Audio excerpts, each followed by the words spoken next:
क्या था अब सर देखिए, जो यहाँ पर आए थे उनको वेलकम उस तरीके से नहीं किया गया था। बस दूसरी बात शिवाजी महाराज का सर, और सेकंड बात सर एक रो देख रहे हैं ना प्लेयर्स की, सर ये फर्स्ट प्लेयर सेकंड प्लेयर के बीच की दूरी है ना, यहाँ पर तो फर्स्ट रैंक के ऑफिसर खड़े होते थे, यहाँ पर सेकंड रैंक के और यहाँ पर थर्ड रैंक के, एंड सेम हेयर। तो सर क्या था, शिवाजी महाराज यहाँ पर आए थे सर, तो उनको थर्ड रैंक के ऑफिसर में सर जो लास्ट वाला प्लेयर देख रहे हैं ना सर, उस साइड आप उनको खड़ा किया गया था। अब सर उस टाइम पर क्या था, मनसबदारी या फिर हजारी चलता था। 5000 मतलब 5000 सैनिकों का लीडर, 6000 मतलब 6000 सैनिकों का लीडर। तो सर इस टाइम पर शिवाजी महाराज जो थे वो सर 40,000 या 50,000 थे इस टाइम पर। उस टाइम पर छत्रपति नहीं थे, यहाँ से निकलने के बाद छत्रपति बने थे सर। तो जब यहाँ पर आए थे तो अपने बेटे संभाजी के साथ में आए थे सर। वो इनके बेटे की उम्र थी 8 या 9 साल रही होगी सर उस टाइम पर। उस टाइम पे कौन राजा थे? औरंगजेब सर। औरंगजेब से। Yes sir. तो यहाँ पर आए थे सर, तो उन्होंने देखा कि लाइन में कुछ राजा वगैरह उनके आगे लगे हुए हैं। तो उन्होंने राम सिंह से पूछा कि ये कौन है। तो किसी ने बोला 5000 ही है, किसी ने बोला 2000 ही है, कोई 10,000 ही है, कोई 8,000 ही है। और उसमें कुछ ऐसे राजा भी थे जैसे सूरजमल वगैरह हो गए जिनको शिवाजी महाराज ने हराया था युद्ध में, लेकिन लाइन में उनसे आए खड़े हुए थे। तो एक बहुत ही डिसरिस्पेक्ट होती है ये ऐसा हो गया कि आपने हवलदार की लाइन में कर्नल को खड़ा कर दिया सर, ईगो के साथ। ईगो के साथ सर। तो इसी बार शिवाजी महाराज भड़क गए सर। और उस टाइम पे क्या था, कुछ रूल्स फॉलो करने पड़ते थे, जैसे कि आप किंग से आई कांटेक्ट नहीं कर सकते हो, आपको सर झुका के बात करनी पड़ेगी। अच्छा। आप ऊंची आवाज़ में बात नहीं कर सकते हो, आपको सर मीन्स धीरे ही बोलना पड़ेगा। और अपनी बात खत्म करने के बाद आप डायरेक्टली टर्न नहीं ले सकते हो सर, आपको पहले 30 स्टेप बैक जाना पड़ेगा, उसका सलामी देनी पड़ेगी, उसके बाद आप जाना सकते हो। अच्छा, ये सारे रूल्स थे। ये सारे रूल थे।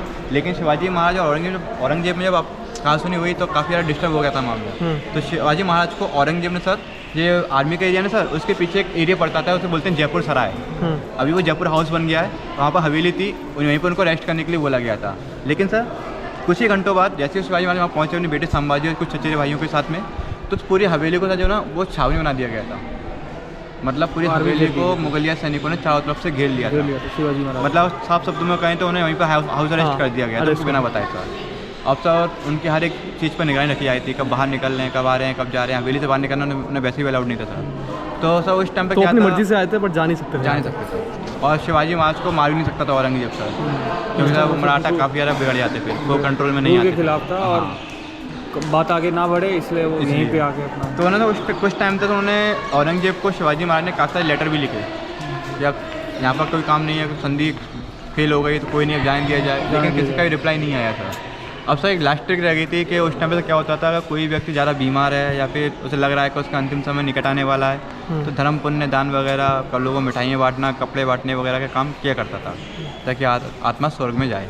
लेकिन सर क्या था, उस टाइम पर उन्होंने शिवाजी महाराज ने इसी बात का फ़ायदा उठाया और अपना बीमार होने का, बहुत ज़्यादा बीमार होने का नाटक किया था।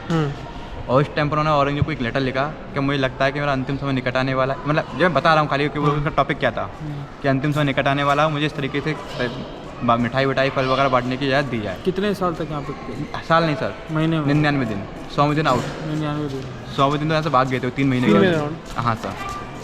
तो क्या था, औरंगजेब ने बेटे सब। हाँ संभाजी। तो सर बाद में क्या था, औरंगजेब ने परमिशन दे दी थी उनको। सर गाड़ियाँ आती थी, 1 दिन चेक होती थी, 2 दिन चेक होती थी गेट पर। तो बाद में क्या होता है, उन्होंने लगा मामला कंट्रोल में, क्योंकि सर एक ही एक्शन अगर डेली होगा सर और एक ही आदमी चेक करेगा, 2 आदमी चेक करेंगे, तो कुछ टाइम क्या ढील दे देते हैं सर, राइट सर। तो जब उन्हें लगा कि मामला पूरा कंट्रोल में है, तो मिठाइयाँ गाड़ियाँ आती थी, सिपाहियों ने मिठाइयाँ उठाई और आगे गाड़ी पास कर दी बिना चेक किए। तो शिवाजी महाराज ने खुद नौकर का रूप लिया, अपने बेटे संभाजी को फलों की टोकरी में छुपाया मिठाइयों की में, उसके बाद में खुद अब टोकरी कंधे पर रखा था, किले से बाहर निकले सर। तो इस किले से सर भागने वाले पहले व्यक्ति थे, इसलिए उनका स्टैचू बाहर बनाया गया है सर आर्मी के द्वारा। शिवाजी महाराज वो इकलौते थे जो भाग गए थे सर। ये वैसे सर, ये ऐसा हो गया मतलब शेर के मुँह में हाथ डाल के मांस निकाल लिया सर, ये ऐसा हो गया ये उस टाइम पर। जब ये वाली बात औरंगजेब को पता चली, फिर बाद में लड़ाई हुई थी औरंगजेब और शिवाजी की? लड़ाई हुई थी बाद में। औरंगजेब जब तक 3 महीने पर कंट्रोल में उनके अंडर में थे, हाउस अरेस्ट थे शिवाजी महाराज, तो उस टाइम पर औरंगजेब ने काफ़ी सारा एरिया जो मुगलों का था, जो किले वगैरह थे सर, वो अपने कंट्रोल में कर लिए थे। लेकिन बाद में काउंटर अटैक शिवाजी महाराज की तरफ से ही हुआ, उन्होंने वापस जितना एरिया उन्होंने लिया था मुगलों ने, पूरा उन्होंने फ्री करा लिया था। हमारे साथ जिन्होंने आज पूरा हमें दिखाया, क्या नाम था आपका? सर दीपक ठाकुर सर। दीपक नाम है इनका, और इन्होंने पूरा बहुत अच्छे से दिखाया है। तो आप भी अगर आते हैं आगरा फोर्ट तो ये अपना नंबर मुझे दे देंगे, मैं आपको डिस्क्रिप्शन बॉक्स में अपना इनका नंबर डालूंगा। यस सर, बिल्कुल। हाँ, तो आप डायरेक्टली इनको कांटेक्ट कर सकते हो, बहुत ही सही रेट में आपको, बहुत ही अच्छे से। और अच्छी बात क्या है कि इनसे आप अगर कुछ क्वेश्चन करते हो ना, तो ये बहुत ही एक्साइटेड होकर उस चीज़ का जवाब देते हैं। तो ऐसा नहीं है कि इनके पास जवाब नहीं होगा, आपके पास सारे सवालों का जवाब होगा हिस्ट्री का। तो बहुत ही सही गाइड मिले हमें, आप भी, मैं आपको रिकमेंड करूँगा कि इनके यहाँ आ सकते हो। और वीडियो को यहीं पे ख़त्म करते हैं। आपने बहुत कुछ जाना है इस जगह के बारे में और बहुत कुछ हमने दिखाया। अगर आपको वीडियो पसंद आई तो लाइक करना और चैनल सब्सक्राइब करना। Thank you.